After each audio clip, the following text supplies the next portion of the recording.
Good morning, Dolphins. Welcome to a riveting conversation on academic and career planning with your friendly school counselors, Mrs. Bonviri and Mrs. Riccio. Okay, let's start out by defining our learning targets today. You will understand what is required for each of the diploma types that we have. We're also hoping to expose you to several different paths that you can take after high school and know how to explore them. And you will be able to make informed decisions on what courses you should take because you'll know what's required for each diploma type and what path you're interested in taking after high school. Let's talk about graduation requirements. We'll start off by talking about the different diploma types that we have. You can find documents on these requirements in the resources section of the School Counseling Schoology group. Our first diploma choice is the advanced diploma. The advanced diploma, you would have to earn 26 credits, and those 26 credits would come from the breakdown that you're looking at on the screen. 4 English, 4 math, 4 science, 4 social studies, 2 health and PE. The advanced diploma does require you to take at least 3 years of a foreign language or 2 years of 2 different foreign languages. You have to have 1 fine or practical art. You have to have econ and personal finance, and then 3 additional electives. In addition to the credit requirements, you'll also have some testing requirements. Remember, a verified credit is when you pass the test and pass the SOL test and the class. So for an advanced diploma, you have to have 5 of these, 2 in English, and that will come in 11th grade, 1 math, 1 science, and 1 social studies. In addition to these testing requirements, in 9th grade PE, you'll have some CPR training. You must make sure that you pass that because that's also a graduation requirement. Another diploma type that we offer is called the standard diploma. This diploma requires 22 credits, 4 English, 3 math, 3 science, 3 social studies, 2 health and PE credits, 2 sequential electives, 1 fine or practical art, 1 credit of economics and personal finance, and 3 other elective credits. A fine or practical art would be something like chorus, and the sequential electives are 2 years of electives in the same subject area. So for instance, art foundations and painting, drawing, and printmaking. This diploma also requires 5 verified credits, so you have to pass the SOL test and the class to get a verified credit. You have to have 2 English, 1 math, 1 science, and 1 social studies. Just like with the advanced diploma, CPR training is required for graduation, and you got that hopefully or are getting it through your Health and PE 9 class. The last thing the standard diploma requires is the CTE industry certification, and I'll explain that further in just a second. As I mentioned, a standard diploma requires an industry certification. Most students will receive this certification by taking their WISE test through their financial management class. The CWRA, which is also generally taken senior year, can be used to satisfy the requirement. If you're taking a class like accounting or something at the ATC or the Tech Center, they often have end of course tests associated with them that can also count for the industry certification. Please keep in mind that this is a requirement, and if it is literally the only thing you don't have at the end of the year as a senior, you will not graduate without it. So new this year, we've been talking to you about the academic and career planning workbook. Hopefully you already know how to access it because you have accessed it in your Google Drive. Your school counselor also has access to it so that he or she can check the progress that you've made. This is a great tool for you to help start planning the courses you need for the diploma you're seeking. It also gives you an easy place to keep all your ACP information so you can access it 24/7 throughout all 4 years of your high school. It's also another place that you can store major clarity and big future results. It's going to be extremely helpful to you when you get to your senior year and you consider applying for jobs or colleges. It will help you to create an academic resume and also help you to feel confident that you're taking the correct courses in your senior year. Now that you understand what is required for each diploma, we can move on to what you should consider when choosing your courses. You will be selecting your next levels of your core subjects, so your English, math, science, and social studies, and also choosing your electives. It's important to choose the appropriate level course for yourself. So if you don't love social studies, it's probably not a good idea to take an AP course in that subject area. So speaking of AP courses, let's talk more about them now. There's a lot of information you should consider before signing up for an AP course. You need to be prepared to dedicate more study time to an AP class. So as I mentioned before, if you don't love a certain subject, don't take an AP course in it. Every year, we have a lot of students who sign up for courses because all of their friends are signing up or their brother signed up or what have you, and they end up being placed in a class that makes them miserable. Make sure you're taking your AP classes for the right reasons. You'll only be able to switch to a lower level class, so for instance, switching from AP Government to regular government after the drop deadline if you have a D or an E average in the class. Your current grade will be transferred from your AP class to your new class. So if you're in AP Government next year and you have an E in there and you transfer to the regular government class, that E is going to follow you into your regular government class, and you're going to have to spend the rest of the school year pulling that grade up so that your final grade will be respectable on your transcript.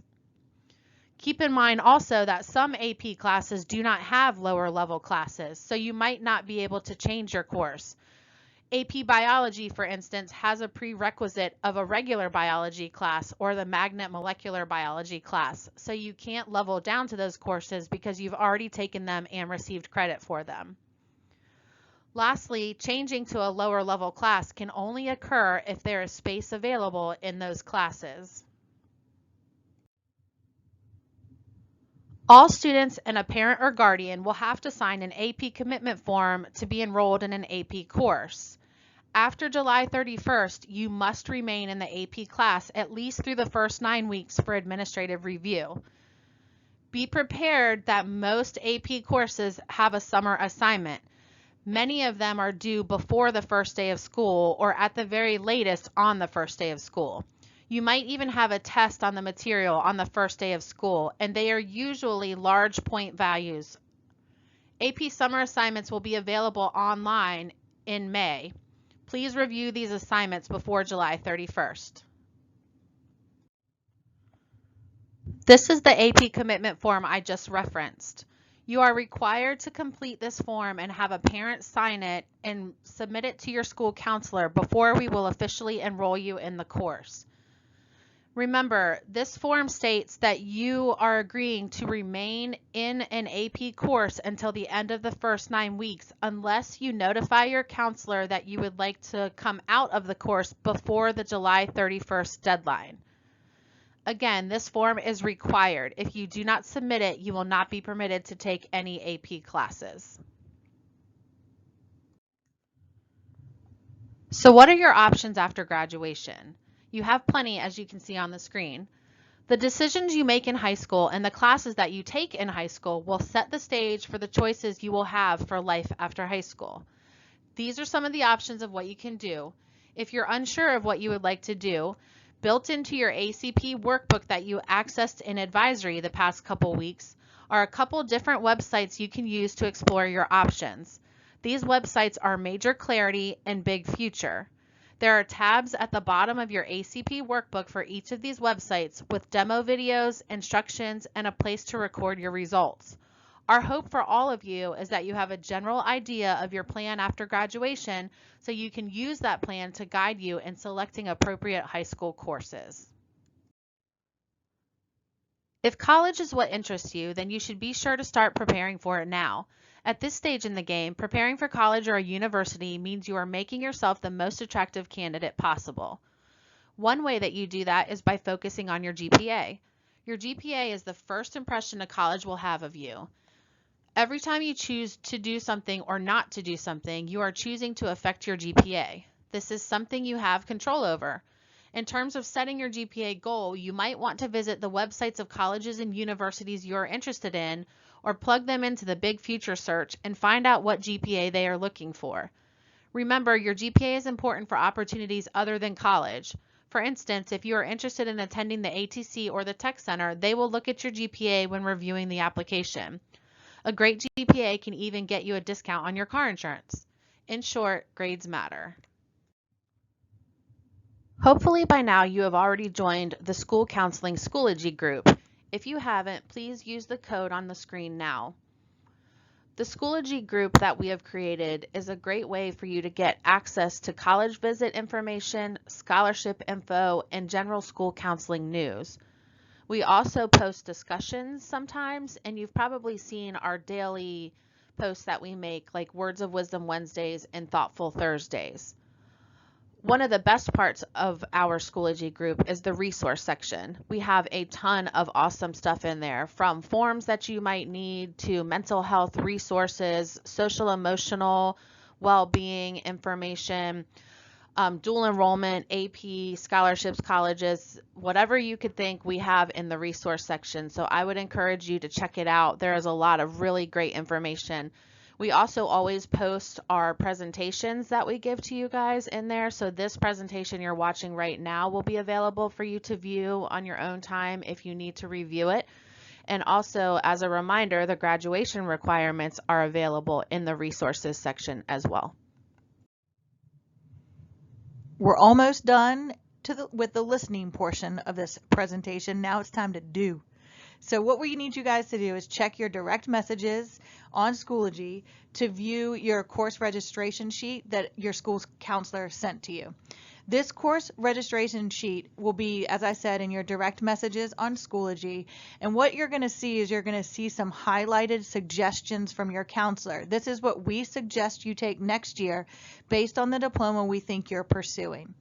Once you open that message and look at it, this is your time between this presentation and when you sit down with your counselor to review your course registration sheet, ask your parents questions and ask your friends questions, ask your teachers questions. They'll have some good input for you also, because the next time we see you, you're going to actually be picking your classes.